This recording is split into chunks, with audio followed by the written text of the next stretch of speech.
Jazakillah khair atas waktu dan kesempatannya. Bismillahirrahmanirrahim. Assalamualaikum warahmatullahi wabarakatuh. Waalaikumsalam warahmatullahi wabarakatuh. Alhamdulillah, nahmaduhu wa nasta'inuhu wa nastaghfiruh wa na'udzu billahi min syururi anfusina wa min sayyiati a'malina. May yahdihillahu fala mudhillalah wa may yudlilhu fala hadiyalah. Asyhadu an la ilaha illallah wa asyhadu anna Muhammadan abduhu wa rasuluhu la nabiyya wa la rasula ba'dah. Rabbi shrah li sadri wa yassir li amri wahlul 'uqdatam min lisani yafqahu qawli.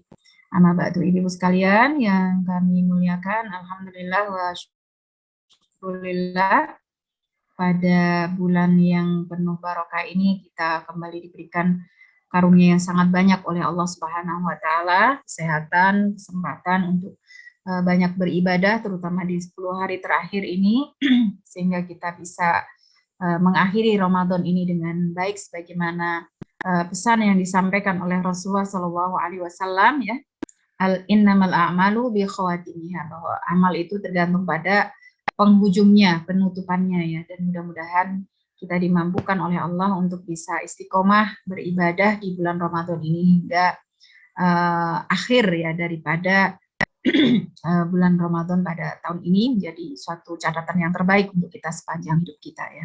Amin ya rabbal alamin. Baiklah ibu-ibu sekalian, untuk menyingkat waktu, ya, karena ini materinya agak panjang, ya, ini, ya. Kita akan mulai membahas tentang mizan dan perjalanan ke surga atau ke neraka, gitu, ya. Nah, ini ibu-ibu kemarin sudah dibahas, ya, beberapa poin dari perjalanan kita, ya, dari alam ruh sampai kepada hari akhir dunia, dari dunia, yaitu neraka ataupun surga, ya. Kemarin mestinya sudah sampai di titik ini, ya, titik kelima, ya, kehancuran alam semesta atau kiamat. Nah, ini yang akan saya sampaikan dari titik ke-6 ini, ya. Jadi lumayan panjang, ya. Hari kebangkitan, padang mahsyar, kemudian syafaat, hisab, penyerahan catatan amal, mizan, telaga, sirat, surga dan neraka. Mudah-mudahan waktunya cukup, ya ibu, ya. Kalau misalnya tidak, bisa to be continue insya Allah, ya. Karena harus disampaikan secara runtut, gitu, ya. Nah, dari awal sampai akhir, ya. Sebelumnya kemarin sudah disampaikan tentang hari kiamat, ya. Nah, di hari akhir itu ada 3 macam tiupan sangkakala, ya. Tiupan yang pertama disebut dengan al-faz'u, kemudian tiupan yang kedua disebut as-sa'iq, kemudian tiupan yang ketiga disebut dengan tiupan qiyam, ya. Al-faz'u itu adalah tiupan yang mengejutkan, atau dalam Al-Qur'an disebut yauma tarjufur rajifah, ya, menggetarkan semuanya.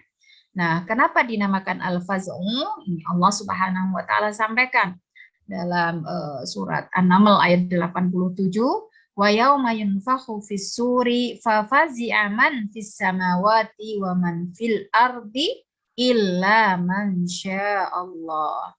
Jadi ketika tiupan sangkakala yang pertama ini, maka terkejutlah, ya, semua.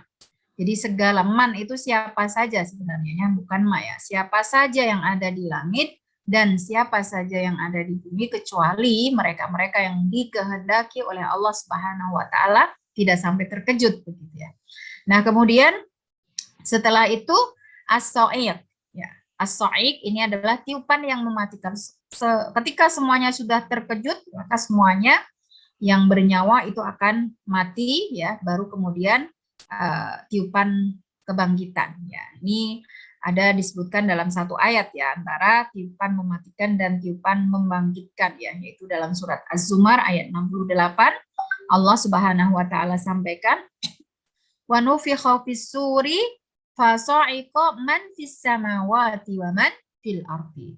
Dan ketika ditiupkan sangkakala, maka matilah siapa saja yang ada di langit dan siapa saja yang ada di bumi, illa man Allah, kecuali yang dikehendaki oleh Allah Subhanahu wa taala. Tsumma nufikha fihi ukhra. Ya, setelah semuanya mati, maka akan ditiupkan kembali, ya, tiupan yang lain sekali lagi. Faidahum qiyamun yanzurun. Nah, adapun tiupan yang ketiga ini adalah tiupan di mana kita semua masing-masing akan bangkit kembali ya untuk berdiri dari dalam bumi dan menunggu keputusan Allah Subhanahu wa taala. Inilah terjadi hari kebangkitan ya. Semua makhluk yang diciptakan oleh Allah Subhanahu wa taala.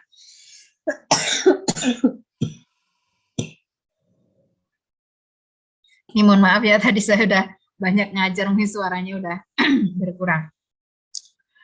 Nah, inilah ibu-ibu ya, kita mulai bagian saya dimulai dari hari kebangkitan ya. Itu tiupan yang ketiga ya, meskipun sebenarnya ada yang mengatakan tiupan itu hanya 2 kali. Yaitu tiupan kehancuran dan kematian, yaitu jadi 1, kemudian tiupan kebangkitan, di mana jarak antara tiupan kehancuran dan kematian dengan tiupan kebangkitan itu disebutkan oleh Rasulullah SAW arba'un. Ya, hanya disebutkan angkanya saja 40 ya. Nah, ini mendatangkan multi tafsir dari para ulama ya. Tapi untuk tafsiran yang lebih dekat adalah arba'una sanah. 40 tahun jaraknya antara tiupan mematikan sampai pada tiupan kebangkitan. Ya, hari kebangkitan ini tiba sebagaimana disampaikan oleh Allah Subhanahu wa taala dalam Quran surat Az-Zukhruf ayat 11 ya. Walladzi nazzala minas samaa'i ma'an biqadarin fa ansyarna bihi baldatan maita kadzalika tukhrajun. Di sini Allah Subhanahu wa taala menyampaikan bahwa sesungguhnya kebangkitan kita dari kematian itu disamakan dengan bagaimana Allah menghidupkan kembali tanah negeri yang tandus ya, yang kering, yang mati begitu ya, dengan air hujan. Ya, maka Allah sampaikan di sini, dan Allah lah yang menurunkan air dari langit ya dengan ukuran yang memang sudah ditentukan, diperlukan oleh kita semua. Fa'ansyarna bihi baldatan maita, yang dengan air tersebut Allah hidupkan ya negeri yang mati. Kadzalika tukhrajun. Jadi di sini ada analogi ya. Persamaan antara keluarnya kita dari alam kubur itu ya sama seperti kehidupan kembali tanah yang mati dengan diturunkannya hujan. Maka dalam hadis sahih riwayat Muslim, Rasulullah SAW sampaikan ya bagaimana proses kebangkitan ini.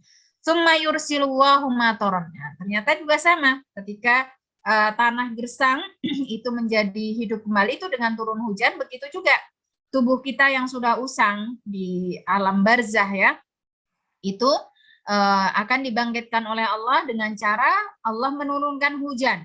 Ka'annahu tallun awidhillu. Jadi perawi ini agak ragu ya. Jadi yang disebut adalah gerimis ya atau awan gitu. Jadi hujannya tidak lebat-lebat gitu ya. Fatan butu minhu ajsadun nas. Kalau bumi yang kering atau mati tadi yang tumbuh adalah tanaman ya, rumbutan, tanaman, pepohonan. Nah, untuk setelah hari kehancuran alam semesta ini, Allah menurunkan hujan bukan lagi untuk menumbuhkan tanaman, tapi adalah tanbutu minhu ajsadun nas. Ya, tumbuh dari air tersebut jasad-jasad manusia. Kita bisa bayangkan ya Ibu ya. Jadi yang tumbuh itu adalah tulang belulang kita yang mulai tumbuh kembali berkembang, kemudian menyatu satu dengan yang lain, kemudian baru tumbuh dagingnya gitu ya. Nah, setelah sempurna tubuh-tubuh tersebut atau jasad-jasad tersebut sebagaimana keadaan semulanya, tsumma yunfakhu fihi ukhra. Lalu ditiupkanlah ya sangkakala yang kedua kalinya, fa idahum qiyamun yanzurun. Ya, semuanya akan bangkit dari alam barzahnya begitu ya. Nah, ini proses ya hari kebangkitan. Dan bagaimana keadaan manusia ketika dibangkitkan ya? Di sini dijelaskan oleh beliau Rasulullah SAW bahwa keadaan kita ketika dibangkitkan itu sama seperti saat kita dilahirkan. Jadi kita dalam keadaan tidak beralas kaki, tidak berpakaian dan tidak atau belum berkhitan ya bagi laki-laki. Sebagaimana Rasulullah sampaikan dalam hadis Bukhari Muslim di sini, ya ayuhan nas innakum tuhsyaruna ilallahi khufatan uratan ghurlan ya di sini ya. Nah ini. Kemudian mendengar berita ini ya Aisyah radhiyallahu anha yang memiliki rasa malu itu bertanya kepada Rasulullah, "Wahai Rasulullah, apakah laki-laki dan wanita saling melihat satu sama lain gitu ya? Karena kan nggak beralas kaki dan telanjang gitu kan, nggak berpakaian, belum dihitan juga gitu ya." Rasulullah Shallallahu Alaihi Wasallam menjawab, "Al-amru asyaddu min an yanzura ba'duhum ila ba'd." Ya, karena situasi saat itu sangat genting ya, ada urusan yang jauh lebih berat yang dihadapi oleh manusia ya, tidak sempat terbersit dalam pikiran mereka itu untuk melihat apalagi aurat ya satu dengan yang lain, masing-masing sudah tegang dengan urusan sendiri-sendiri harus menghadap Allah Subhanahu wa taala seperti itu ya. Ya ini kan kita juga dilatih ya oleh Allah Subhanahu wa taala melalui syariat haji begitu kan. Nah, ketika haji itu kan para laki-laki ketika ihram juga sebenarnya ada pakaiannya dua lembar itu saja begitu ya. Tapi karena semua hanyut dalam ibadah maka semua khusyuk ya dengan urusan ibadah masing-masing begitu.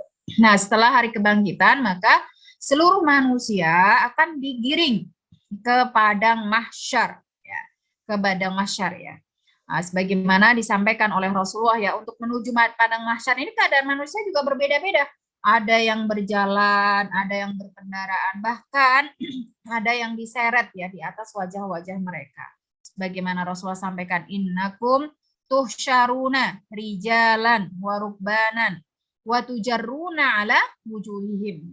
Nah, kemudian salah seorang sahabat bertanya kepada Rasulullah, "Ya Rasulullah, kaifa yuhsyarul kafiru ala wajhi yaumal qiyamah?" Selama ini kan tidak ada di dunia orang itu berjalan di atas wajah mereka. Nah, bagaimana engkau sampaikan bahwa nanti pada hari mahsyar ini orang-orang kafir akan berjalan di atas wajah-wajah mereka begitu ya. Kemudian beliau Rasulullah menjawab, "Alaisalladzi amsyahu ala rijlaihi fid dunya qadiran ala an yumsyiyahu ala wajhihi yaumal qiyamah," gitu ya. Kalau Allah saja mampu untuk menjadikan orang itu berjalan di atas kedua kakinya, ya otomatis untuk menjadikan seorang itu berjalan di atas wajahnya juga sangat memungkinkan sekali gitu ya. Artinya tidak ada hambatan bagi Allah Subhanahu wa taala gitu ya. Segala sesuatu yang mungkin bagi manusia itu mustahil, tapi innallaha ala kulli syai'in qadir. Ya, bagi Allah itu sangatlah mudah gitu ya untuk dilakukan.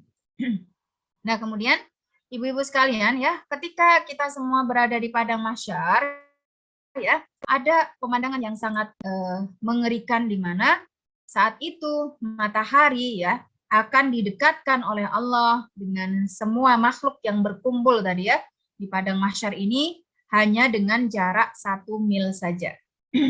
Hanya dengan jarak 1 mil saja, di mana Rasulullah Shallallahu Alaihi Wasallam bersabda di sini, "Tudna syamsu yaumal qiyamati minal khalqi hatta takuna minhum kamikdari mil."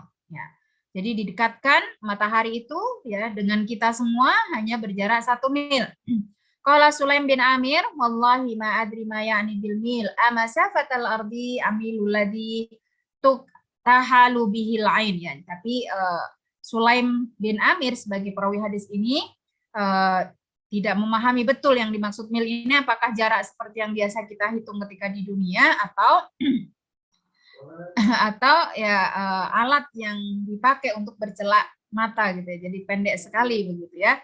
Qala fayakunu nasu ala qadri a'malihim fil ard.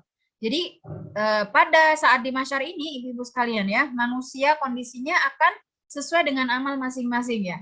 Ya.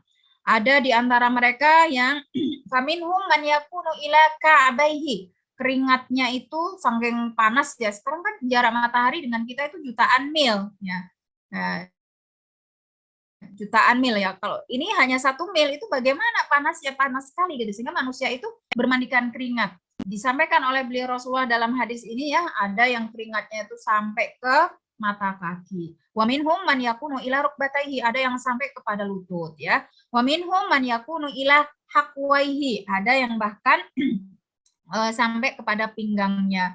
Dan yang lebih ngeri lagi, wa minhum man yuljimuhul araqu iljaman.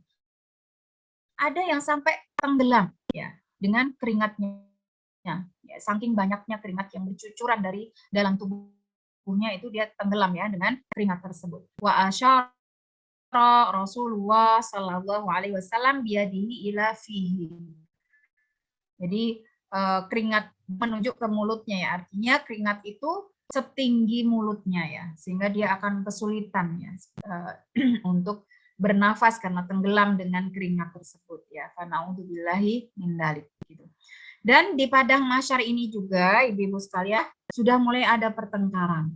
Ya, jadi komunitas-komunitas yang berkumpul tidak dalam komunitas yang baik, mereka akan saling menuntut ya di sini. Dalam surat Ibrahim ayat 21 disampaikan wa barazu lillahi jami'an, dan mereka semua di padang mahsyar akan berkumpul menghadap Allah Subhanahu wa taala. Faqala du'afa'u lilladzina istakbaru inna kunna lakum taba'an fahal antum mughnuna 'anna min adzabillahi min syai', ya. Orang-orang yang lemah ya, mereka berkata kepada orang-orang yang menyombongkan diri, sesungguhnya dahulu kami adalah pengikut-pengikut kamu gitu ya. Nah, sekarang ini kami celaka gitu ya. Maka kamu harus mampu menghindarkan kami dari azab Allah. Apakah kamu tidak bisa melakukannya meski sedikit saja gitu. Padahal dulu kami itu ngikut sama kamu, nurut sama kamu, jadi bawahan kamu ya. Nah, jadi simpatisan kamu, jadi relawan kamu begitu ya. Nah, kemudian orang-orang yang menyombongkan diri tadi berkata, qalu lau hadanallahu lahadainakum. Seandainya Allah memberi petunjuk kepada kami bisa menyelamatkan kamu, maka pasti kami akan menyelamatkan kamu. Sawaun alaina ajazina am sobarna malana min mahis. Tapi sayangnya kita posisi sekarang di akhirat itu sama saja, nggak ada beda antara pembesar dan pengikut ya, antara pemimpin dan pengikut gitu. Karena masing-masing kita ya harus menanggung apa yang kita keluhkan, dan tidak ada kecuali kita harus bersabar gitu. Karena memang pada hari ini tidak ada tempat melarikan diri begitu ya. Jadi ini gambaran di mahsyar ya Ibu ya. Namun demikian ya, pada kondisi yang sama sebagaimana disampaikan oleh Rasulullah Shallallahu Alaihi Wasallam, ada 7 golongan manusia yang saat itu tidak merasakan panasnya matahari yang didekatkan tadi, karena dia mendapatkan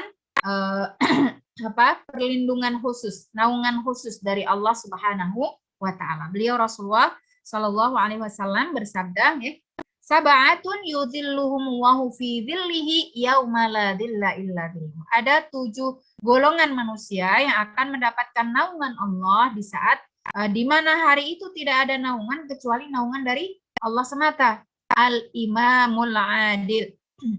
Yang pertama disebut oleh Allah ini, yang pertama disebut oleh Rasulullah ini adalah yang paling berat ya, pemimpin yang adil. Ya, ini pemimpin adil itu sangat sulit untuk direalisasikan gitu ya, karena adil ini tidak bisa terlepas dari takwa. Adilu huwa aqrabul.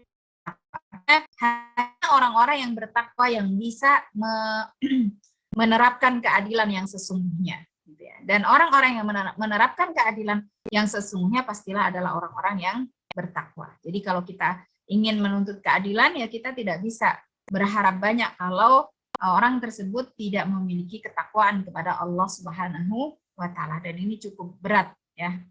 Ini utama untuk mendapatkan naungan Allah Subhanahu wa taala bi ibadati rabbih. Ya, ini juga cukup berat ya, apalagi di zaman now gitu kan. Banyak godaannya ya, gadget dan sebagainya. Kok ada para pemuda yang mereka itu mendedikasikan waktunya tumbuh besar dalam beribadah kepada Allah Subhanahu wa taala. Ini kan keren banget gitu ya. Maka tidak banyak yang seperti ini gitu ya. Kemudian rajulun qalbuhu mu'allaqun fil masajid. Para laki-laki yang hatinya itu tertambat dengan masjid begitu ya. Terpaut dengan masjid gitu ya. Wa rajulani tahaba fillahi istama'a alaihi wa tafarraqa alaihi. Dan orang-orang yang saling mencintai karena Allah, berkumpul karena Allah, berpisah karena Allah ya. Nah, ini lumayan bisa direalisasikan ya ibu-ibu ya. Ini meskipun disebutnya rojulani, dua laki-laki, tapi ini berlaku juga untuk perempuan, tidak hanya laki-laki begitu ya. Nah, kalau ini khusus laki-laki nih yang poin berikutnya. Rojulun talabathu imra'atun dzatu mansibin wa jamalin faqala inni akhafullah. Ada seorang laki-laki yang disukai oleh perempuan. Ya, padahal perempuan ini datu mansib ya. Mereka perempuan ini memiliki kedudukan, wajamal, dia cantik juga. Siapa yang nggak tertarik ya dengan perempuan yang punya jabatan, cantik pula gitu. Tapi karena laki-laki ini menjaga hati dan ketakwaannya kepada Allah, dia tidak akan membiarkan itu mengotori hati dan jiwanya. Dan dia mengatakan ini akhafullah. Ya, aku takut kepada Allah Subhanahu wa taala. Ini sama seperti kondisi Nabi Yusuf ya, yang saat itu disukai oleh Zulaiha ya, oleh istri daripada Al-Aziz ya. Kemudian rojulun ini juga berlaku untuk perempuan dan laki-laki yang meskipun disebutnya rojulun. Rojulun tasoddaqo ahfa hatta la ta'lama shimaluhu ma tunfiqu yaminuhu. Orang yang bersedekah ya diam-diam ya digambarkan sampai orang lain tuh nggak tahu gitu, bahkan orang terdekat begitu ya. Nah di sini yang bersedekah tangan kanan itu tangan kirinya dia nggak tahu gitu ya, sampai seperti itu karena ingin menjaga keikhlasannya. Kemudian yang ketujuh adalah rojulun dzakarallahu khalian wa fadat ainahu ya. Orang-orang yang ketika dalam keadaan sunyi dia mengingat Allah Subhanahu wa taala sampai bercucuran air matanya ya. Ada rasa takut kepada Allah atas siksanya, ada rasa harap kepada Allah atas rahmatnya ya. Ini adalah 7 golongan yang nanti akan mendapatkan naungan di mahsyar, di mana saat itu tidak ada yang bisa memberikan naungan kecuali Allah Subhanahu wa taala, dan mudah-mudahan kita termasuk di antara dari 7 golongan yang disebutkan oleh Rasulullah dalam hadis ini ya ibu-ibu ya. Amin ya rabbal alamin. Nah, kemudian yang ketiga ya, ketika kita berada di padang mahsyar ini ibu-ibu ya sudah mulai berlaku syafaat ya. Tapi untuk di padang mahsyar ini tidak semua syafaat sudah diberlakukan ya. Hanya satu syafaat yang sudah bisa diberlakukan, yaitu syafaat Rasulullah Sallallahu Alaihi Wasallam. Ya, adapun yang lain, nabi-nabi yang lain belum bisa memberikan syafaat ketika kita semua masih berkumpul di padang mahsyar ini. Nah, sebelumnya mungkin ingin kami sampaikan apa itu syafaat begitu ya. Syafaat ini adalah bagaimana seorang ini mendapatkan ampunan dari Allah Subhanahu wa taala sehingga dosa-dosa, keburukannya dan sebagainya itu tidak dianggap gitu ya. Dimaafkan semuanya oleh Allah Subhanahu wa taala. Dan syafaat ini sebenarnya mutlak milik Allah Subhanahu wa taala ya. Dalam surat Az-Zumar ayat 44 Allah sampaikan kullillahi syafa'atu jami'a. Rasulullah SAW mendapatkan tugas dari Allah Subhanahu wa taala untuk menyampaikan kepada kita bahwa sesungguhnya semua syafaat, pertolongan ya, pembelaan itu hanya milik Allah Subhanahu wa taala. Lahu mulkus samawati wal ardh tsumma ilaihi turja'un. Dan kerajaan langit juga bumi adalah milik Allah, dan kita akan kembali kepada Allah Subhanahu. 54 juga disampaikan ya ayyuhalladzina amanu anfiqu mimma razaqnakum. Ya. Allah Subhanahu wa taala perintahkan kepada kita sebagai orang-orang yang beriman untuk berinfak ya, membelanjakan mimma. Jadi selalu perintah infak itu mimma, sebagian saja dari rizki yang Allah berikan kepada kamu. Min qabli ayati yaumun, belum datang kepada kita suatu jual beli ya, untuk membeli surga kita harus membayar, itu tidak berlaku. Kalau di dunia kan masih berlaku ya. Bahkan tidak lagi persaudaraan, tidak ada lagi syafaat. Wal kafiruna humudz zalimun, dan orang-orang kafir itulah orang-orang yang zalim gitu ya. Nah, orang-orang musyrik dan kafir ini tidak akan mendapatkan syafaat ya, meskipun itu dari keluarga Nabi, dari keluarga Rasul, dari keluarga syuhada dan yang lain sebagainya. Dalam surat Al-Muddatsir ayat 48, fama tanfa'uhum syafa'atus syafi'in. Jadi syafaat yang diberikan kepada orang-orang kafir musyrik ini tidak ada manfaatnya sama sekali.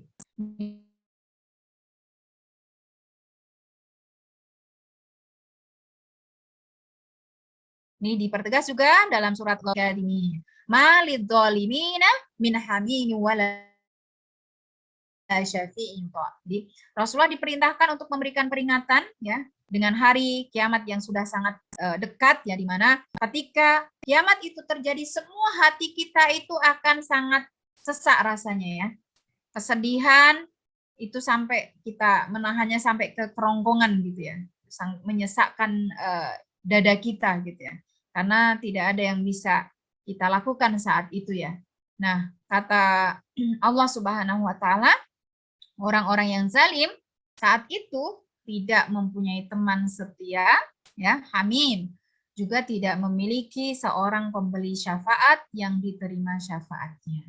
Ini sudah ditiadakan oleh Allah Subhanahu wa taala, baik itu dari keluarga ataupun sahabat ya. Nah, untuk mendapatkan syafaat, ibu-ibu sekalian ya, ini ada 3 syaratnya. Yang pertama, ya idnullahi lisyafi'an yasha. Allah memang memberikan izin ya kepada seseorang tersebut untuk memberikan syafaat. Nah, siapa yang diberikan izin?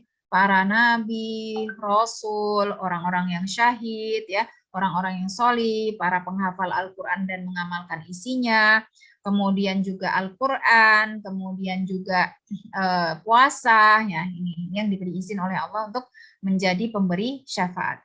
Kemudian yang kedua, ridallahu lil masyfu' ya. Nah, kedua ini juga harus dipenuhi. Setelah dia diberikan izin, ya siapa yang diajukan? Ini ya, siapa yang diajukan gitu.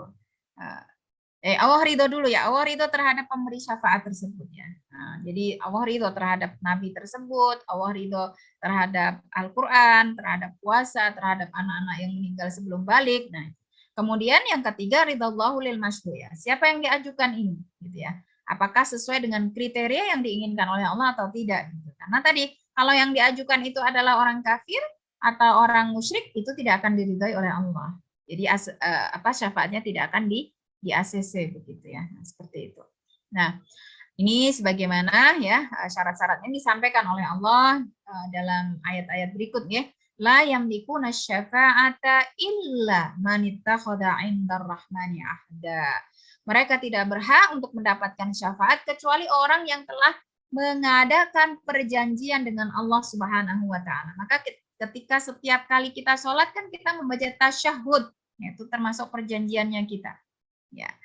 Kemudian dalam surat Toha ayat 109 juga disampaikan yauma idzin la tanfa'u syafa'atu illa man adinallahu rahman wa radiyalahu qaulan. Pada hari itu ketika syafaat itu sudah berlaku ya, Allah tidak akan memberikan syafaat kecuali kepada mereka yang telah mendapatkan izin dari Allah Subhanahu wa taala dan Allah meridhoinya, meridhoi orang tersebut gitu ya.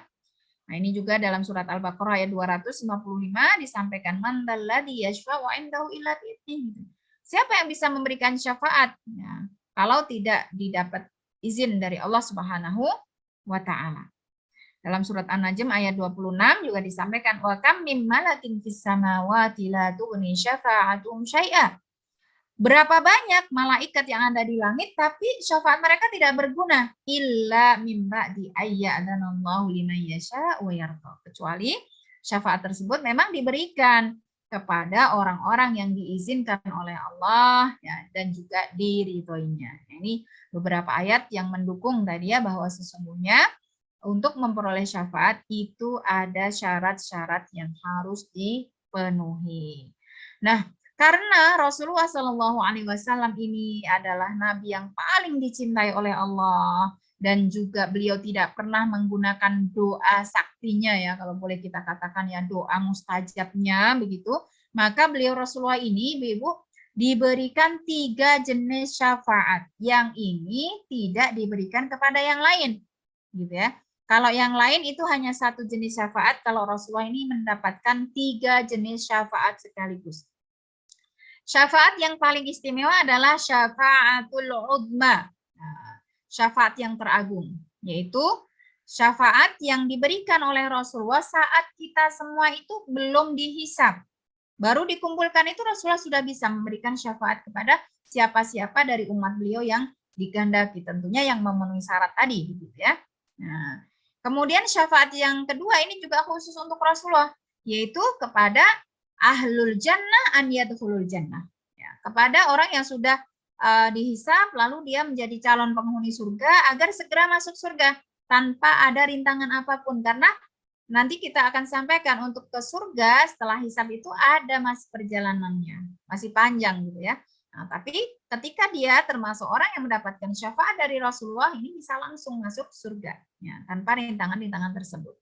Kemudian adapun syafaat yang ketiga ini untuk beliau dan juga nabi-nabi yang lain dan juga para pemberi syafaat yang tadi ya, yang diridhoi oleh Allah, yang termasuk diantara orang yang syahid, penghafal Al-Quran dan yang mengamalkan isinya, kemudian anak-anak kecil tadi ya, yang meninggal sebelum balik, itu untuk penghuni neraka dari kaum mukminin. Nah, syaratnya dari kaum mukminin. Kalau kaum kafir, kaum musyrik, munafik, yang nifaknya itu nifak itikodi, nggak bisa mendapatkan syafaat dari siapapun.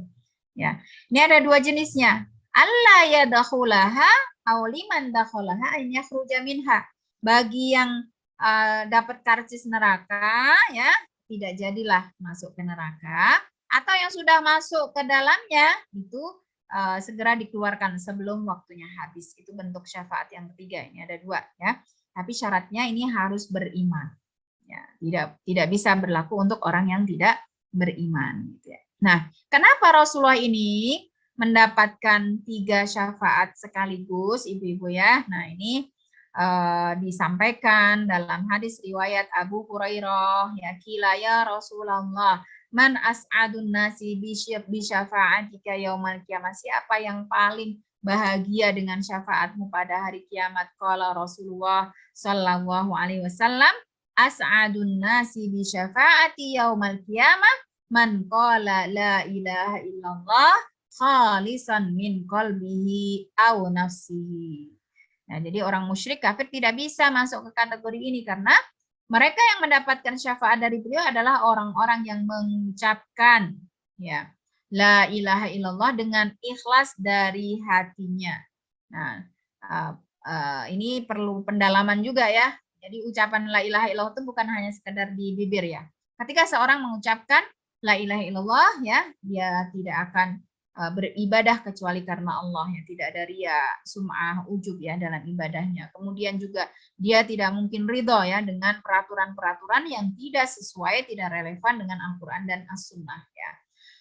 Dia juga tidak akan rela ya dengan hukum yang berlaku yang tidak sesuai dengan hukum Allah Subhanahu wa taala. Itu adalah konsekuensi daripada kalimat la ilaha illallah ya. Sehingga dengan itulah mereka akan berjuang ya untuk menegakkan hukum Allah Subhanahu wa taala dan agar Al-Qur'an dan As-Sunnah ini betul-betul diimplementasikan ya oleh semua kaum muslimin, semua jajaran ya di muka bumi ini dengan dakwah-dakwah mereka ya. Kemudian dalam hadis riwayat Muslim disampaikan ya dari Abu Hurairah juga, likulli nabiyyin da'watun mustajabah, bahwa setiap nabi yang diutus oleh Allah itu diberikan kemukjizatan, diantaranya adalah kemakbulan doa. Doanya pasti dikabulkan. Ya. Fata'ajjala kullu nabiyyin da'watahu.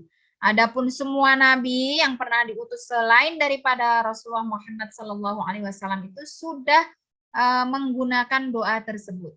Ya, sudah memakai doa tersebut, sehingga kalau kita baca sirah ya ibu-ibu, semua kaum-kaum terdahulu itu binasa atas doa nabinya.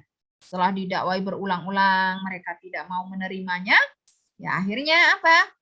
Nabinya berdoa kepada Allah agar diturunkan azab, dan akhirnya diturunkan azab hingga membinasakan mereka. Adapun Rasulullah, wa inni ikhtaba'tu da'wati syafa'atan li ummati yaumal qiyamah. Ya. Beliau lebih memilih untuk tidak menggunakan doa tersebut. Nah, sebenarnya Rasulullah pernah berkali-kali ini ditawari ya, ketika paman beliau dikoyak-koyak tubuhnya setelah syahid, yaitu beliau ditawari, kenapa tidak berdoa kepada Allah, karena doamu itu pasti diijabahi. Apalagi ketika beliau diusir oleh penduduk Taif ya, untuk mencari suaka waktu itu ya. Beliau sangat sedih sekali, terpukul sekali begitu. Saat itu sebenarnya para malaikat sudah siap ya mengangkat gunung Al-Ahmar untuk ditimpakan kepada penduduk Taif. Tapi Rasulullah tidak ingin itu. Dia justru mendoakan agar mudah-mudahan dari penduduk Taif tersebut ya Allah berikan orang-orang yang beriman hingga anak cucu mereka begitu ya. Jadi Rasulullah tidak pernah menggunakan doa sakti ini gitu ya. Agar apa? Diganti oleh Allah, doa itu menjadi syafaat ya untuk umat beliau pada hari kiamat. Fahiya na'ilatun insyaallah man mata min ummati la yusyriku billahi syai'a. Dan insya Allah syafaat itu akan diterima ya atas izin Allah untuk semua umatku yang meninggal dan dia tidak dalam keadaan menyekutukan Allah. Bukan tidak pernah ya. Tidak dalam keadaan menyekutukan Allah Subhanahu wa taala. Bisa jadi ya perjalanan dulu di alam musyrik gitu. Kemudian dia mendapatkan petunjuk dan meninggal dalam keadaan husnul khotimah, maka ini bisa mendapatkan syafaat dari Rasulullah. Yang tidak bisa adalah yang meninggal dalam keadaan musyrik atau kafir. Nah, ini Ibu ya. Pernah juga Rasulullah ditawari ya oleh Allah Subhanahu wa taala, mau enggak? Ya, langsung dijamin oleh Allah separuh umatmu itu masuk surga tanpa hisab. Nah, beliau memilih syafaat di anahu a'am wa akfa, karena dengan syafaat itu beliau berharap dari umat beliau lebih banyak ya dari separuh yang masuk surga gitu. Nah, kenapa? Karena beliau ini cerdas gitu kan, tidak semua umatku itu adalah jelek gitu ya, ada umatku yang baik sehingga dia bisa masuk surga dengan amalnya atas rahmat Allah Subhanahu wa taala gitu, sehingga harapan untuk bisa masuk surga lebih dari separuh itu ada peluang untuk itu dengan syafaat ya. Rasulullah memberikan, tinggal memikirkan ya orang-orang yang berdosa gitu ya, orang-orang yang amalnya minimalis dan sebagainya itu dibantu oleh beliau dengan syafaat gitu. Adapun yang sudah sesuai dengan kriteria yang diinginkan oleh Allah kan bisa langsung ya masuk surga dengan rahmat Allah atas amal yang dilakukan ketika di dunia. Nah, Ibu-ibu sekalian yang kami muliakan ya, setelah syafaat diperlakukan ya, di sini yang mendapatkan syafaat di mahsyar tadi ya bisa langsung ya masuk surga tanpa ada hisab. Nah, itu pun tidak banyak ya dari umat beliau ya. Sebenarnya ini kalau dibahas lebih detail panjang gitu ya. Saat Rasulullah menyampaikan itu ya di padang mahsyar itu beliau bisa memberikan syafaat, itu ada sahabat yang bertanya gitu ya. Wahai Rasulullah, bagaimana bisa engkau mengenali umat kamu gitu ya? Padahal kamu tidak pernah bertemu dengan mereka, dan saat itu manusia sangat banyak sekali pastinya begitu ya. Ketika haji di padang Arafah saja sebanyak itu ya, sehingga tidak sedikit orang yang suka bingung, hilang begitu ya. Nah, bagaimana ketika di padang mahsyar? Nah, beliau memberikan jawaban gitu ya, yang artinya maknanya ya, apakah kiranya ketika engkau memiliki banyak kuda warnanya hitam, lalu ada kuda-kuda yang mungkin di jidatnya itu ada cahaya atau warna putih, kamu tidak bisa mengenalinya gitu ya. Oh, bisa wahai Rasul, begitu juga aku mengenali umatku gitu. Karena umatku nanti akan dibangkitkan oleh Allah ghurran muhajjalina min atharil wudu. Jadi anggota wudhu dia itu akan dipenuhi dengan cahaya sehingga beliau bisa mengenalnya dari itu. Oh, itu adalah umatku. Kenapa? Dia wajahnya bercahaya, tangannya bercahaya, kakinya bercahaya karena bekas wudhu yang dulu dilakukan ketika di dunia, gitu ya. Nah, ini tinggal yang tidak mendapatkan syafaat Rasulullah tadi ya harus melalui tahap berikutnya, yaitu hisab. Ya, hisab. Nah, di sini disampaikan oleh Imam Al-Muzani ya, wa ba'dal bila mansyuruna wa yaumal qiyamati ila rabbihim mahsyuruna waladail ardi alaihi muhasabuna bihadratil mawazin wa nashri suhufid dawawin wa nasuhu fi yaumin kana miqdaru 50 alfasanatin law kana ghairullahil hakim baina khalqihi lakinnahu Allahu yalil hukma bainahum bi'adlihi wa bimiqdari qailati fid dunya yauma idin ya'uduna fariqun fil jannati wa fariqun fis sa'ir. Ya, setelah hancur manusia dibangkitkan. Lalu pada hari kiamat manusia dikumpulkan tadi ya di mahsyar. Lalu setelah itu apa?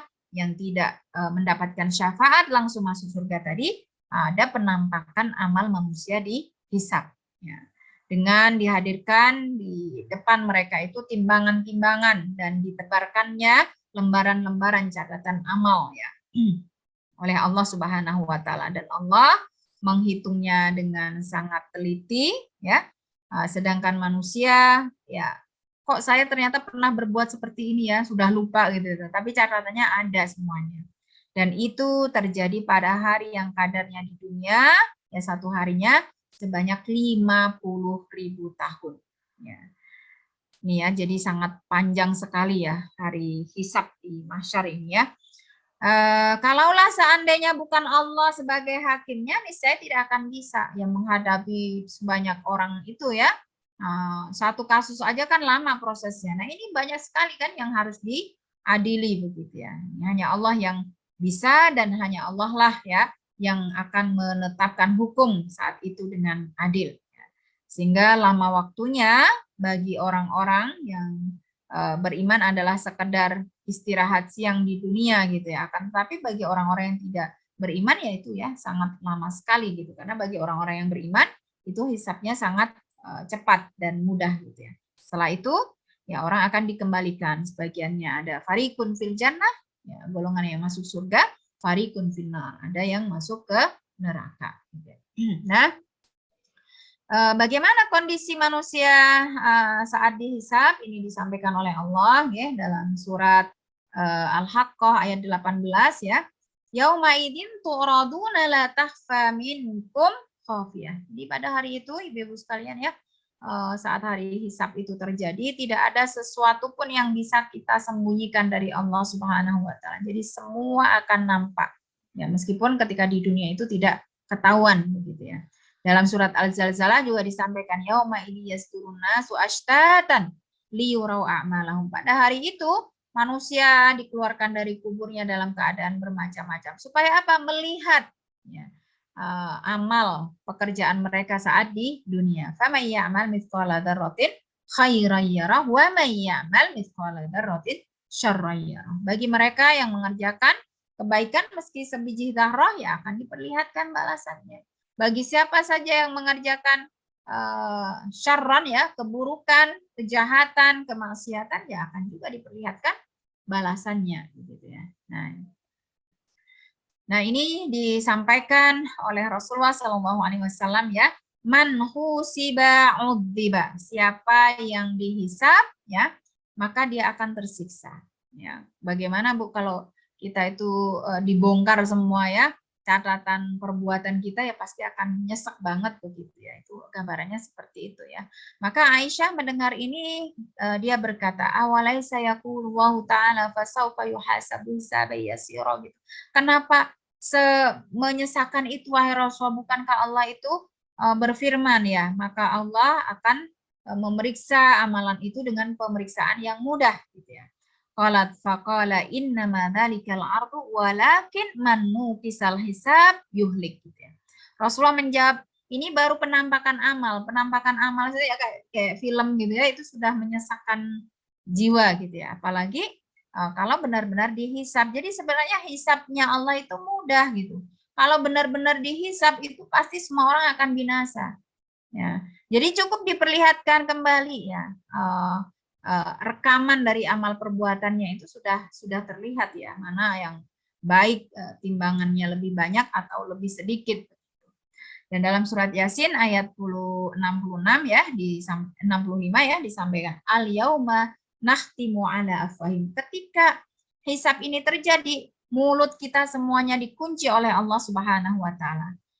Wa tukallimuna aydihim, adapun tangan-tangan kita lah yang berbicara. Wa tashhadu arjuluhum, kaki-kaki kita akan menjadi saksi bima kanu yaksibun ya, dengan apa yang pernah kita perbuat gitu. Jadi kita tidak bisa mengelak sama sekali ya.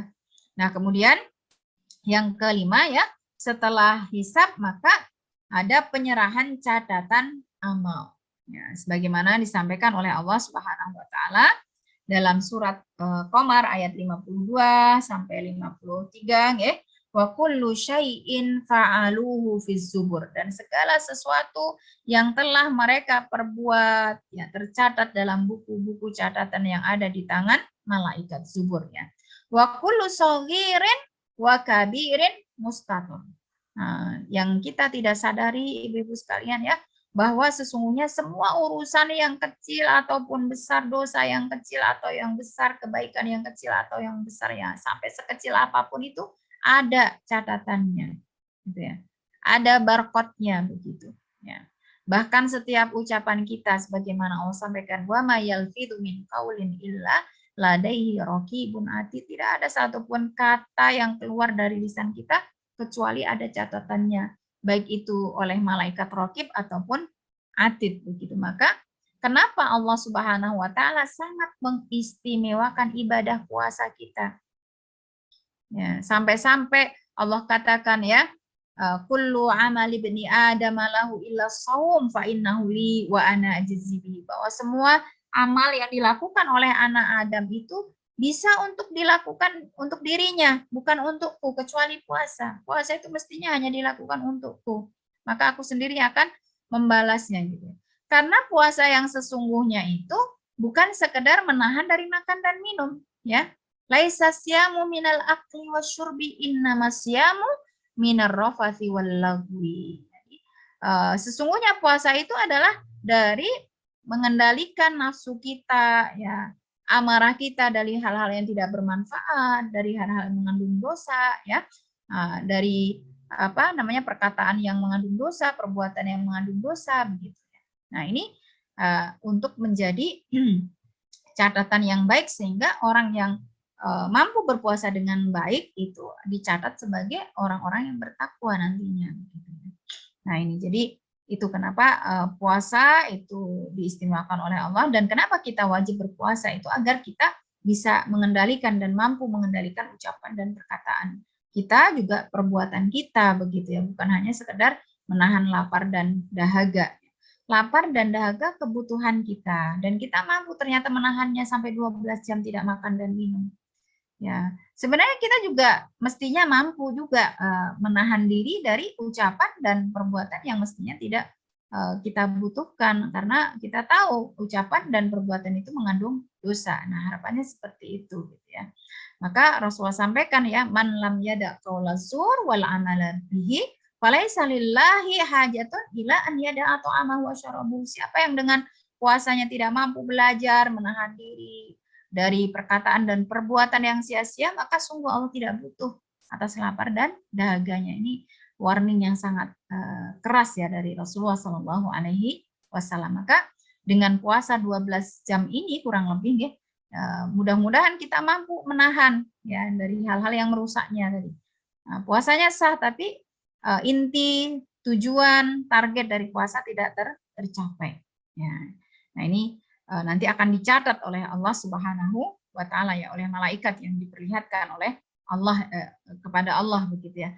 Nah, maka dalam surat Al-Kahfi ayat 49 juga disebutkan wa wudi'al kitab. Saat itu akan diletakkan kitab atau catatan amal. Fatarul mujrimina musyfikin mimma fihi.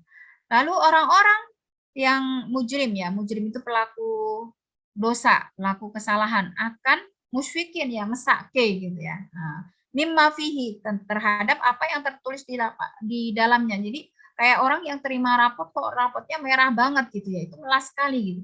Wayakul, maka mereka akan berkata, ya wailatana mali hadzal kitab la yughadir shaghiratan wala kabiratan illa ahsaha.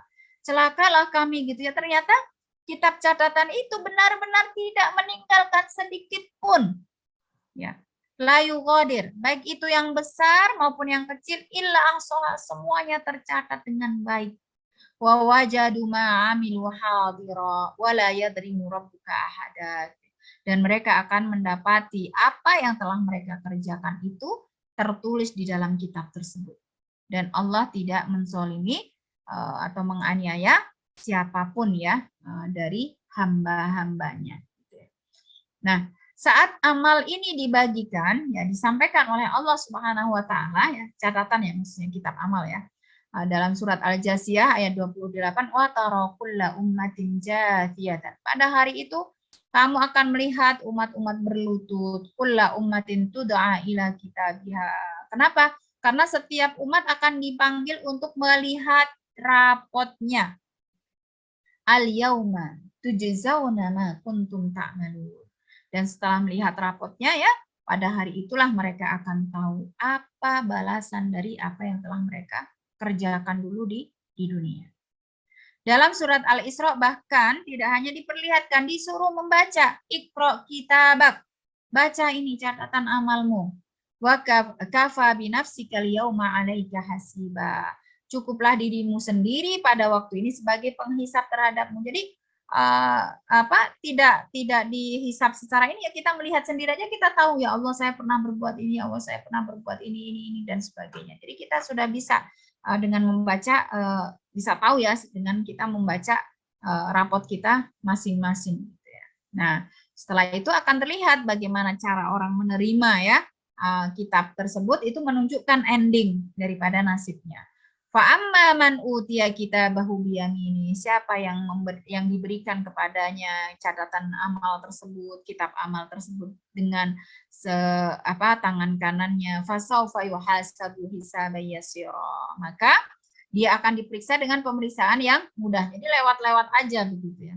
Wa yanqalibu ila ahlihi masrura. Bahkan tidak hanya itu, dia akan dikumpulkan dengan komunitasnya sama-sama orang yang beriman, masrura, dalam keadaan gembira. Ya ini.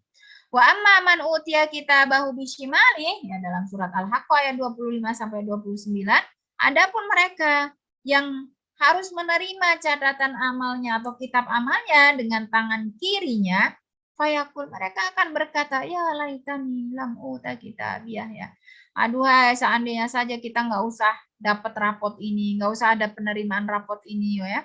Walam adri ma hisabiyah, dan juga dia tidak tahu ya bagaimana harus menghisab dirinya sendiri, padahal di situ ada semua catatannya. Ya laitaha kanatil qadiyah, ini merupakan sesuatu yang sangat lebih dahsyat ya daripada kematian. Andai saja saya nggak tahu hari ini, saya tidak menyaksikan hari ini, saya tidak usah menerima kitab amal gitu ya. Ma'agna anni maliyah. Nah, tapi ya sudah terlambat penyesalannya ya. Bahkan kalau saat di dunia mereka sibuk mengumpulkan harta sehingga tidak ingat dengan kewajiban-kewajiban yang lainnya, terutama kewajiban terhadap Allah, juga terhadap makhluk yang ditetapkan oleh Allah Subhanahu wa taala, semua harta yang dikumpulkan itu sama sekali tidak bermanfaat sedikit pun. Halaka anni sultannya. Bahkan orang-orang yang dahulunya menjadi orang yang paling berkuasa di bumi pun tidak akan bisa selamat ya dari catatan amal tersebut. Begitu. Kalau di dunia kan bisa ya. Orang kalau banyak duitnya ya lebih peluang untuk lebih tidak terseret ke ranah hukum atau ke hukum gitu ya, itu sedikit gitu. Tapi kalau di akhirat nggak berlaku ya, harta sebanyak apapun dikumpulkan tidak bisa menolong. Maka dalam surat Al-Insyiqaq ayat 10 Allah sampaikan di sini, wa amma man utiya kitabahu wara'a dhahri fasawfa yad'u subura. Ya, orang-orang yang celaka adalah orang-orang yang diberi kitabnya dari belakang, dari punggungnya. Ya, dari punggungnya dan dalam keadaan tangannya itu dibelenggu gitu ya. Itu sangat sulit sekali. Maka dia akan berteriak ya. Fasaufa yad'u subura, celakalah aku. Nah, seperti. Jadi dari cara menerima kitab amal ini sudah menunjukkan ya bagaimana nasibnya ya. Kemudian perjalanan berikutnya adalah menuju mizan. Ya, mizan itu apa ya? Kalau kita tahu mizan itu adalah timbangan, alat untuk mengukur ya. Adapun mizan di akhirat ini adalah sesuatu yang Allah letakkan pada hari kiamat untuk menimbang amalan hambanya. Meskipun ada juga yang mengatakan bukan hanya amalan ya, tapi kitab catatannya, ada juga yang berpendapat orangnya begitu ya. Nah, ini tapi yang lebih mendekati kebenaran adalah yang ditimbang adalah amalannya. Dan mizan ini di hari kiamat adalah sesuatu yang hakiki dan benar-benar ada, ibu-ibu ya. Ini disampaikan oleh beliau Rasulullah Shallallahu Alaihi Wasallam dalam hadis riwayat Al-Hakim ya. Yudha'ul mizanu yaumal qiyamah. Pada hari kiamat mizan itu akan ditegakkan. Falau muzina fihi samawati wal ardu lawasi'at. Seandainya langit dan bumi ini ditimbang dengan timbangan tersebut, ya timbangan itu masih tetaplah lapang. Fataqulul malaikatu ya Rabbi liman yazinu hada. Kok timbangannya gede banget wahai Allah, ya kata malaikat. Untuk siapa ini? Gitu. Fayaqulu wa ta'ala liman syi'tu min khalqi. Ini adalah untuk menimbang ya siapa-siapa yang aku kehendaki dari hambaku. Fataqulul malaika subhanaka ma'abadnaka haqqa ibadika. Bertasbih kepada Allah, ya malaikat tersebut dengan mengatakan subhanak, maha suci engkau wahai Allah, tidaklah kami dapat beribadah kepadamu dengan sebenar-benarnya, ya. Dalam surat Al-A'raf ayat 8 sampai 9 disampaikan oleh Allah bahwa timbangan amal ini benar-benar ada. Wal waznu yauma idinil haq, ya. Timbangan pada hari itu menjadi ukuran kebenaran. Faman taqulat mawazinuhu faulaika humul muflihun. Siapa yang timbangan kebaikannya lebih berat, maka dia menjadi orang-orang yang beruntung. Wa man khafat mawazinuhu, adapun yang timbangan amal baiknya itu lebih ringan, faulaika alladziina khasiru anfusahum bima kanu biayatina yadzlimun. Sungguh mereka adalah orang yang telah merugikan dirinya sendiri. Dan kenapa itu bisa terjadi? Bima kanu biayatina yadzlimun. Itu disebabkan karena mereka mengingkari ayat-ayat Allah. Baik itu ayat-ayat Allah yang sifatnya Qur'aniyah, Al-Quran dan hadis, ya, ataupun ayat-ayat Allah yang sifatnya kauniyah, yang ada di alam semesta, atau ayat-ayat Allah yang sifatnya nafsiyah atau insaniyah yang ada pada diri kita. Nah, ini Ibu di jurusan MIPA, ya, ini juga tidak lepas dari ilmu-ilmu Islam begitu, ya, karena ayat-ayat Allah itu bukan hanya yang dibaca dari Al-Quran dan hadis, ya, akan tetapi adalah yang juga ada di alam semesta, yang ada dalam tubuh kita, itu ya perlu kita lakukan riset, nanti kita akan menemukan oh betapa luar biasanya Allah Subhanahu wa taala menciptakan diri.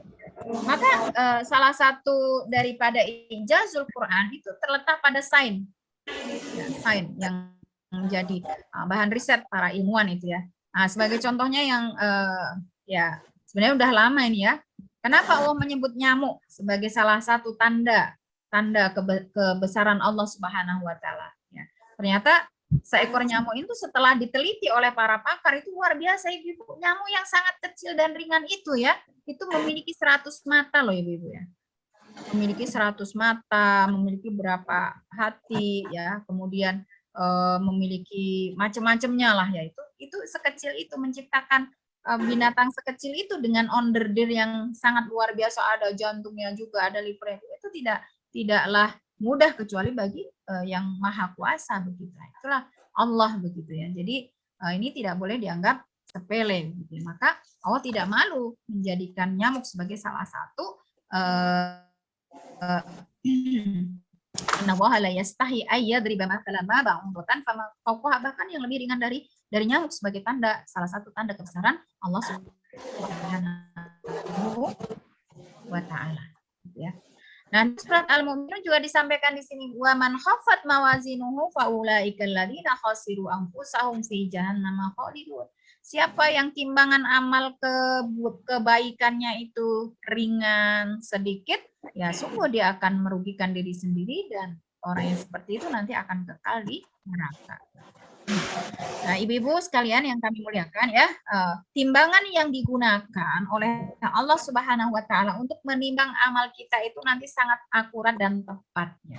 Beda dengan timbangan-timbangan yang kita temui sekarang, ya, di pasar-pasar, gitu, ya.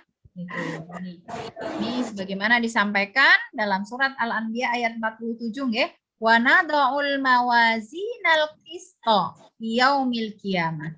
Dan kami Allah akan tegakkan timbangan yang adil pada hari kiamat.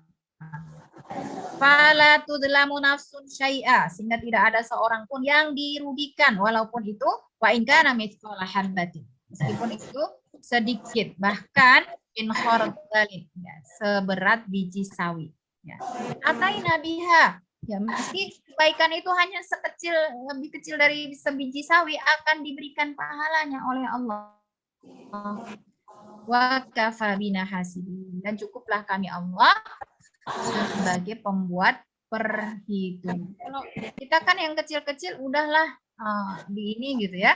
Nah, bagi Allah tidak, meski tidak lebih besar dari sebiji sawi, tetap ya diberikan kompensasinya oleh Allah Subhanahu wa Ta'ala. Yang tadi sudah saya sampaikan ya, mengenai mizan ini ada 3 pendapat sebenarnya. Ada yang berpendapat bahwa yang ditimbang itu adalah amalnya, ada yang berpendapat itu orangnya, ada yang berpendapat itu lembaran dan catatan amalnya atau kitabnya gitu ya. Tapi yang lebih dekat adalah amal yang ditimbang. Terus apa yang menjadikan timbangan amal kita itu berat, ibu-ibu? Diantaranya adalah zikir, ya, kalimat thayyibah, dan juga adalah akhlak yang mulia. Ini yang menjadi pemberat timbangan ya. Hal ini didukung oleh hadis yang disampaikan oleh Rasulullah SAW, kalimatani khafifatani 'alal lisan. Ada 2 kalimat, 2 ungkapan yang sangat ringan untuk diucapkan dengan lisan kita. Tsaqilatani fil mizan, akan tetapi ternyata berat ya, mantap timbangannya. Habibatani ila rahman, bahkan dicintai oleh Allah, yaitu subhanallah wa bihamdi, subhanallahil azim ya. Subhanallah wa bihamdi, maha suci Allah dan juga maha terpuji bagi Allah Subhanahu wa taala, maha suci Allah yang maha agung gitu ya. Kemudian di hadis lain juga disebutkan ya, subhanallahi alhamdulillahi tamlaul mizan, subhanallahu walhamdulillahi tamlaani au tamla'u ma bainas sama'i wal ardh. Ketika kita membaca alhamdulillah itu ya, itu bisa memenuhi timbangan. Subhanallah walhamdulillah, yaitu memenuhi langit dan bumi gitu ya. Tapi bukan hanya ucapan dari lisan, harus dihayati makna daripada ucapan tersebut ya. Dan termasuk diantara yang memperberat timbangan amal adalah akhlak yang baik ya, di mana Rasulullah SAW sampaikan, ma min syai'in fil mizani athqalu min husnil khuluq. Tidak ada sesuatu yang lebih berat ketika ditimbang pada hari kiamat melebihi akhlak yang mulia. Ini saya kira nggak perlu disampaikan ya, ini tadi ikhtilaf tadi. Nah ini, jadi di sini ibu-ibu ya, dalam surat Al-Qari'ah ayat 6 sampai 11 juga disampaikan ya di sini. Fa amman taqulat mawazinuhu fahuwa fi 'ishatir radiyah. Siapa yang setelah ditimbang ternyata timbangannya kebaikannya itu berat, maka dia akan menjalani kehidupan yang memuaskan.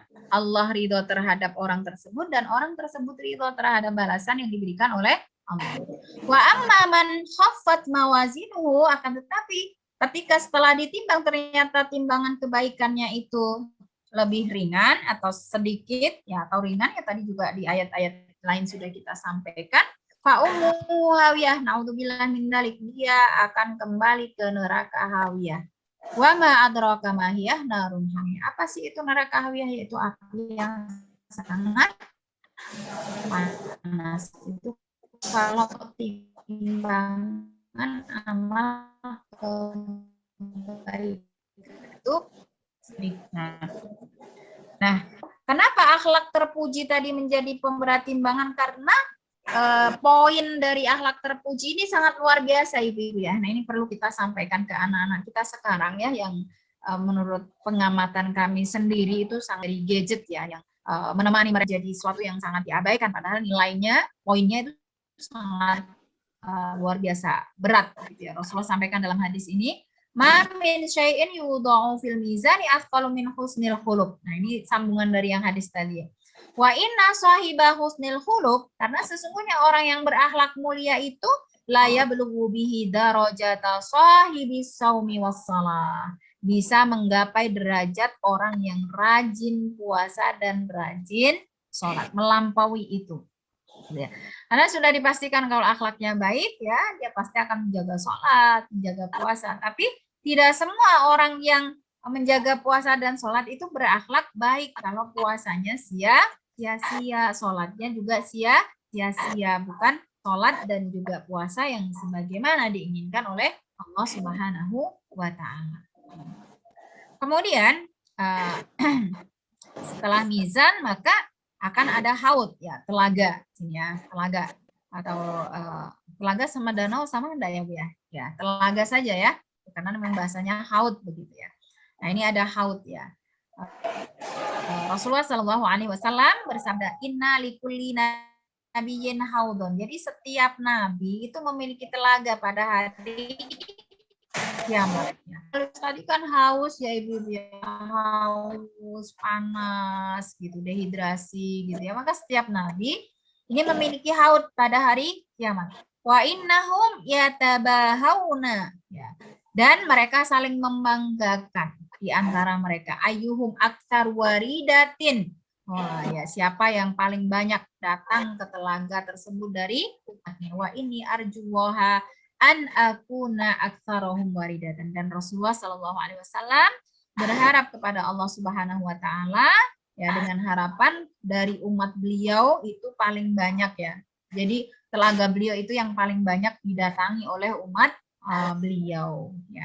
Dalam hadis riwayat Bukhari disampaikan ini farotun lakum wa ana syahidun alaikum wa inni wallahi la anzuru ila haudil an. Sesungguhnya aku akan berada di depan kalian ketika kalian mendatangi telaga tersebut ya, telaga Rasulullah ya, pada hari kiamat, dan aku akan menjadi saksi kalian demi Allah, sungguh aku sedang melihat telagaku saat ini. Jadi beliau sudah diperlihatkan dan terbayang begitu ya bagaimana telaga Rasulullah Shallallahu alaihi wasallam. Seperti apakah telaga Rasulullah?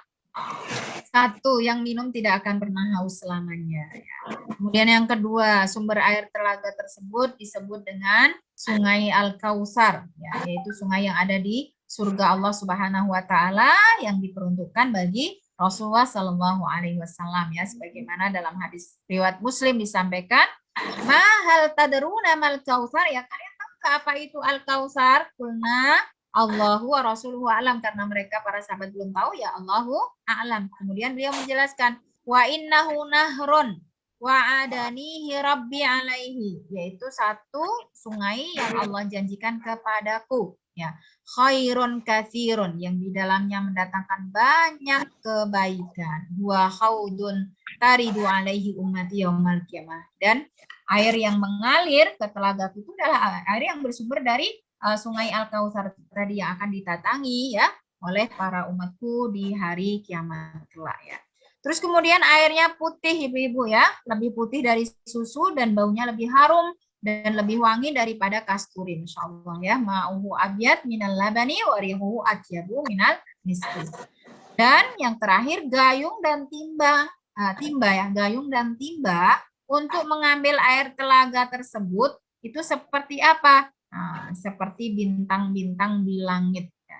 Jadi cemplorot gitu ya. Wah alam ya, mungkin apa terbuat dari mutiara ya, dari berlian seperti itu ya, Masya Allah ya. Ini gambaran daripada haud Rasulullah Sallallahu alaihi wasallam yang dipersiapkan oleh Allah Subhanahu wa taala.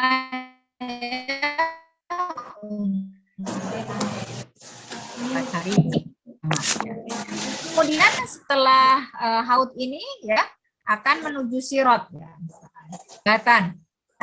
Dalam surat Yunus ayat 9 Allah Subhanahu wa taala berfirman, innal ladina amanu wa amilus solihati yahdihim rabbuhum bi imanihim tajri min tahtihimul anhar. Orang-orang yang beriman dan beramal soleh mereka akan diberi petunjuk oleh Allah ya, dengan keimanan tersebut ya, jadi petunjuk menuju Sirat gitu ya. Wa yudkhiluhumul sukan, mereka ke dalam jannah yang telah dikenalkan oleh Allah kepada mereka ya. Nah, gambaran wujud Sirat ini ya disampaikan oleh beliau dalam hadis muttafaq alaih, yauma yu'ta bil jasri wa yuj'alu baina dhahrai jahannam. Nah, ya Rasulullah, wa mal jis. Kemudian ya setelah tadi melewati tadi ya akan didatangkan jembatan, dibentangkan di atas permukaan jahanam. Kemudian para sahabat bertanya ya, wa mal jisru, seperti apakah gambaran daripada jembatan tersebut wahai Rasulullah? Madahadotun. Madahadoh itu artinya licin ya. Muzillatun alaihi, menggelincirkan ya. Alaihi muzillatun ya, itu menggelincirkan. Alaihi khototifu wa kalalibu wa hasakatun mufaltahotun gitu ya. Di atasnya itu ada besi-besi pengait, kawat-kawat berduri yang ujungnya bengkok ya, kayak itulah jangkar-jangkar ya Bu ya. Kemudian juga ada pohon-pohon berduri yang dikenal dengan pohon sa'dan gitu ya. Nah, ini kondisi atau gambaran daripada wujud sirat gitu ya. Ini bentuknya seperti apa? Disampaikan juga oleh beliau ya. Wa yudrabu jisru jahannam ya Rasulullah akunu awwala fa akunu awwala yujiz awwalaman yujizu wa du'a rusuli yauma idin Allahumma sallim sallim ya. Nah, ini sama seperti tadi sih ya Bu ya, gambarannya sama ya, tapi di sini Rasulullah ya berdoa ya agar Allah Subhanahu wa taala menyelamatkan umatnya yang menyeberangi sirat tersebut ya. Jadi gambarannya sama seperti yang tadi ya, ada pengaitnya, ada pohon-pohon yang berduri gitu ya, sama. Nah, ibu-ibu sekalian, dari hadis Rasulullah SAW ya, ketika melalui sirat ini akan ada 3 golongan manusia. Ya. Golongan yang pertama yang disebut oleh Rasulullah sebagai najin musallam, yang selamat. Kemudian golongan yang kedua yang disebut oleh Rasulullah sebagai najin makhdush. Selamat akan tetapi tubuh mereka itu tercabik-cabik. Golongan yang ketiga fana'udzubillahi min dzalik disebut oleh beliau dalam hadis beliau sebagai makdus ya, terjungkal ke neraka. Jadi tidak selamat. 2 golongan selamat ya, 1 golongan tidak selamat ya. Bagaimana kondisi manusia saat menyeberangi sirat ini? Sampaikan oleh beliau dalam hadis muttafaq alaih ya di sini. Al-mu'minu 'alaiha katorfi wa kalbarqi wa karrihi wa ka'ajawidil khayli warrikabi. Jadi kondisi orang yang menyeberang di sirat ini macam-macam ibu-ibu ya, seperti atau sesuai dengan amalnya. Ya, ada yang menyeberangi sirat tersebut dengan sangat cepat ya, secepat kedipan mata. Ada yang secepat kilat, ada yang secepat angin, ada yang secepat kuda yang amat kencang berlari, ada juga yang secepat pengendara. Nah, maka di sini ada 3 golongan tadi yang kami sebutkan ya. Wanajin musallam, nah, ada yang selamat ya. Wanajin makhdus, ada yang selamat tapi sempat tercabik-cabik ya tubuhnya, luka-luka. Ada yang makdus, hatta yumarru akhiruhum yushabu sahban. Ya, jadi ada yang terjungkal ya ke neraka jahanam ya, dan mereka yang paling terakhir akan melewatinya dengan merangkak secara pelan-pelan. Ini gambaran yang disampaikan oleh Rasulullah ya, 3 golongan manusia saat menyeberangi sirat ya. Nah, dan di dalam hadis lain juga disampaikan di sini, wa minhum man yubaqu bi amalihi wa minhum yukhardalu thumma yanju. Ada di antara mereka yang binasa disebabkan amalnya, ada juga di antara mereka yang tergelincir namun kemudian selamat ya meskipun dengan berbagai luka. Ya. Nah, tentang sirat ini juga disampaikan dalam hadis riwayat Muslim ya, wa yudrabus siratu baina dhahrai jahannam. Ya, diletakkan sirat itu memang di antara neraka jahanam ya. Fa akunu ana wa ummati awwala man yujizu. Dan yang pertama kali harus menyeberang adalah beliau Rasulullah dan juga umat beliau. Wala yatakallamu yauma idin illar rusul.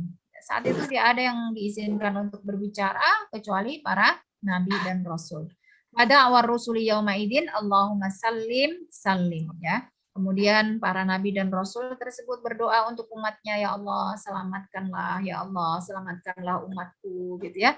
Nah, kemudian minhum al-mu'minu baqiya bi amalihi wa minhum al-mujaza hatta yunajja. Nah, di antara mereka ada yang tertinggal dengan sebab amalnya yang minim, ada juga di antara mereka yang diberikan balasan oleh Allah hingga selamat ya, karena amalnya Ya,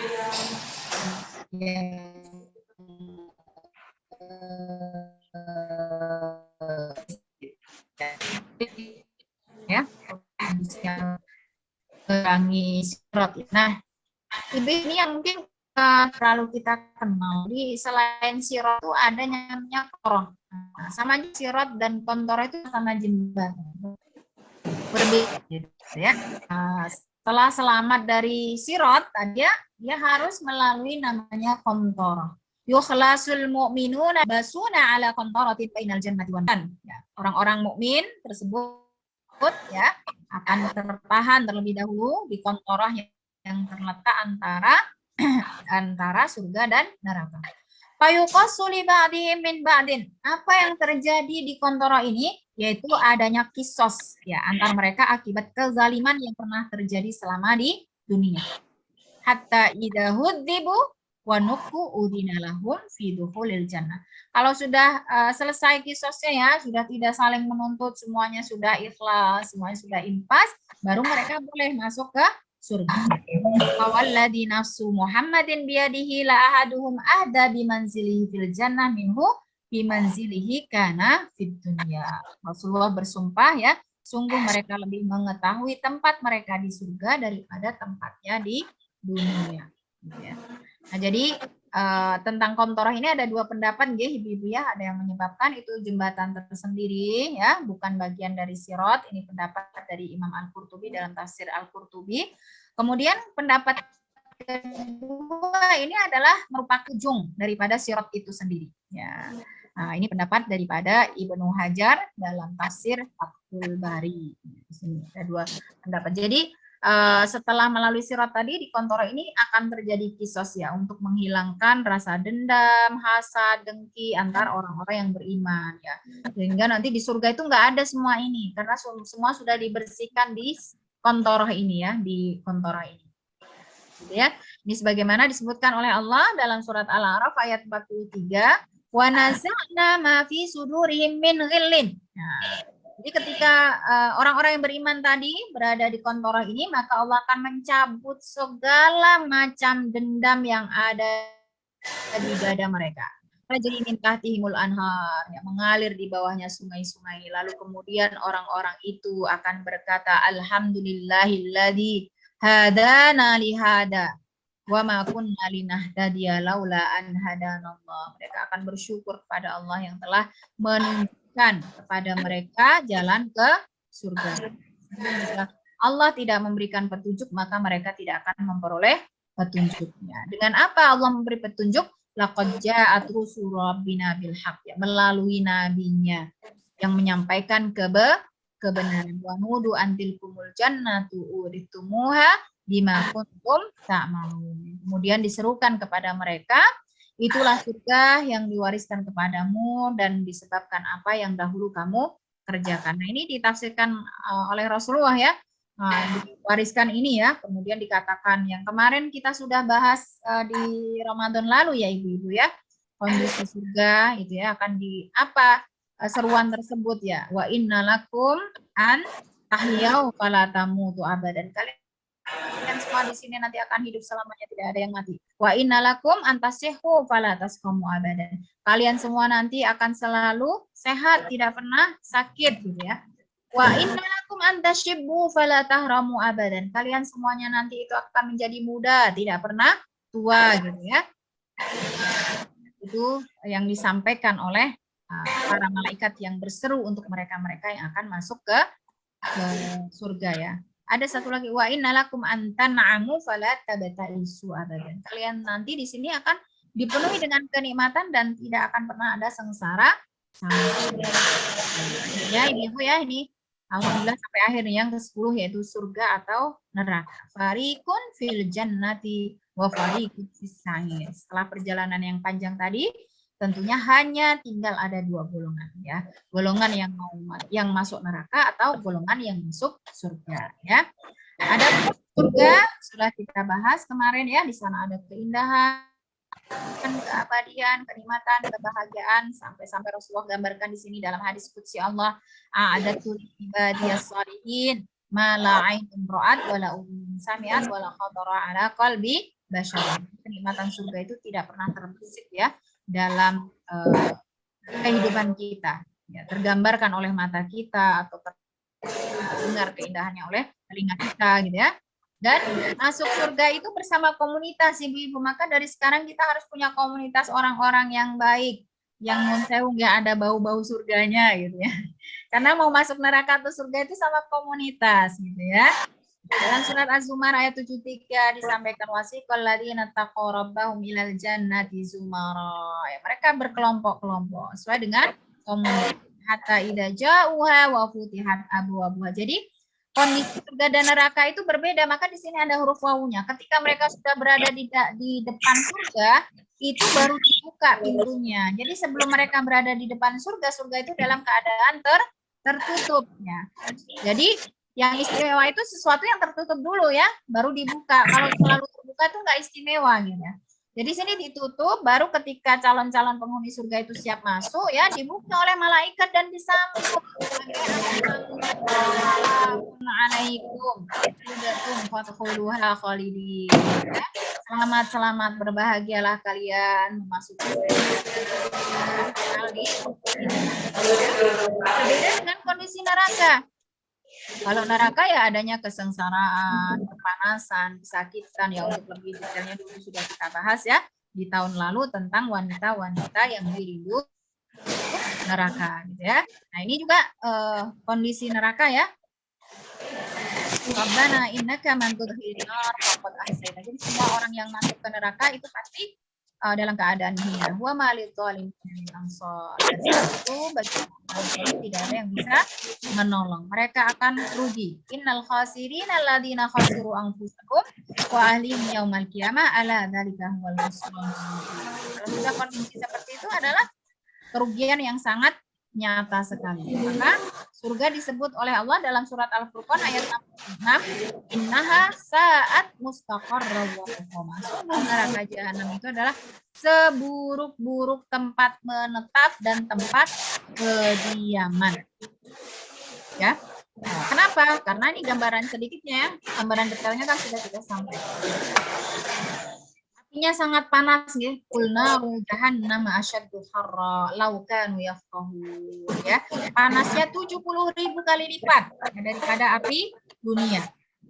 Dan di dalamnya ya ada belenggu-belenggu, ada teralis-teralis, ada rantai-rantai fana'udzubillah min dzalik ya. Inna ladaina ankala wa jahima wa ta'aman tawussatu wa adaban anna.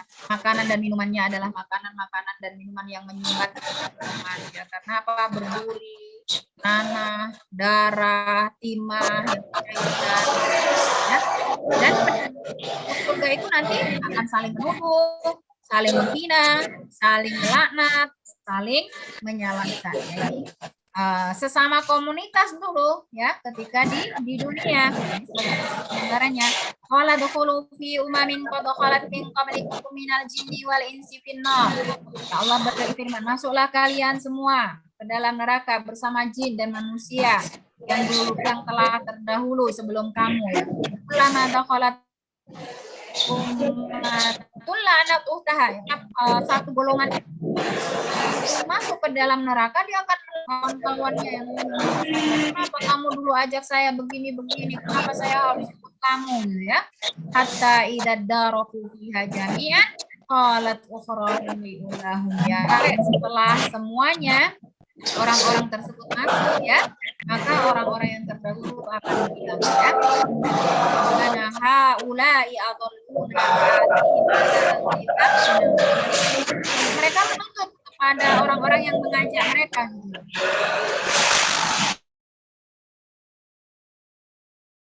Jadi wahai Allah, mereka-mereka itu adalah orang-orang yang menyesatkan kami. Wahai Allah, berikanlah mereka azab yang berlipat-lipat dari kami, gitu ya. Nah itu yang disampaikan ya oleh para pengikut gitu ya. Kemudian Allah sampaikan ya, qala likulli dhifu walakin la ta'lamun, masing-masing mendapatkan siksa yang berlipat ganda gitu. Kalian nggak tahu saja itu juga sudah berlipat-lipat siksanya gitu ya. Wa qalat ulahum li ukhrahum, adapun mereka yang menjadi pionir yang mengajak kepada keburukan, kemaksiatan ya, dosa akan berkata kepada mereka yang mengikuti gitu ya. Fama kana lakum alaina min fadlin fadhuqul adzaba bima kuntum taksibun ya. Kamu tidak memiliki kelebihan sedikit pun di atas kami, maka rasakanlah siksaan karena perbuatan yang telah kamu perbuat. Lagian ngapain kamu ikut kami juga gitu ya? Itu kan terserah kamu sebenarnya mau ikut atau enggak ya. Sekarang kamu juga harus menanggung ya apa-apa yang kalian pilih gitu ya. Nah, di sini juga bagaimana kondisi syaitan dan pengikut-pengikutnya juga sama. Wa qala syaitanu lamma qudiyal amr, setelah hisab itu terjadi ya, syaitan akan berkata, innallaha wa'adakum wa'adal haqqi wa wa'adtukum fa akhlaftukum. Ya, sebenarnya yang dijanjikan oleh Allah itu benar. Adapun yang aku janjikan dulu kepada kalian ya, itu tidak benar. Ya, itu ya. Jadi setan mengakui Ibu ya, wa maka nali alaikum min sultan illa an da'autukum fastajabtum li fala talumuni gitu ya. Sekali-kali aku sebenarnya tidak punya kekuasaan apapun terhadap kalian, yang melainkan hanya mengajak kalian untuk mengikuti jalanku, mengikuti seruanku gitu ya. Dan setan-setan itu minta ya agar pengikut-pengikutnya itu tidak mencelanya ya atas apa yang telah dilakukan di masa lalu karena menyesatkan mereka. Ya, terakhir Ibu-ibu ya dalam surat Maryam ayat 39, agar kita tidak menyesal, maka semua ini kita sampaikan, mudah-mudahan bisa menjadi peringatan untuk kita semua ya, bahwa ketika hisab itu sudah ditegakkan dan bahwa di akhir nanti hanya ada dua golongan ya, apakah golongan yang sengsara ataupun yang bahagia, maka mudah-mudahan peringatan ini ditujukan kepada kita semua dan mudah-mudahan kita mendapatkan taufik dari Allah Subhanahu wa taala ya. Karena Rasulullah Shallallahu alaihi wasallam juga diperintahkan oleh Allah ya, wa anzirhum yaumal hasrati id qudiyal amru wa hum fi ghaflatin wa hum la yu'minun, dan berikanlah mereka peringatan tentang hari penyesalan ketika segala urusan, segala perkara itu diputuskan oleh Allah ya, dan mereka dalam keadaan lalai dan tidak beriman ya. Demikian yang bisa kami sampaikan pada siang hari ini ya. Mudah-mudahan bermanfaat untuk kita semua ibu-ibu sebagai tazkirah ya. Mudah-mudahan kita bisa mengambil hikmahnya dan bisa menjadi lebih baik ya di hari-hari kemudian nanti. Allahu a'lam bishawab. Nastaghfirullah li wa lakum jami'an wa billahi taufiq wal hidayah wa ridha wal inayah wal afu minkum wa barakallahu fikum. Wassalamualaikum warahmatullahi wabarakatuh.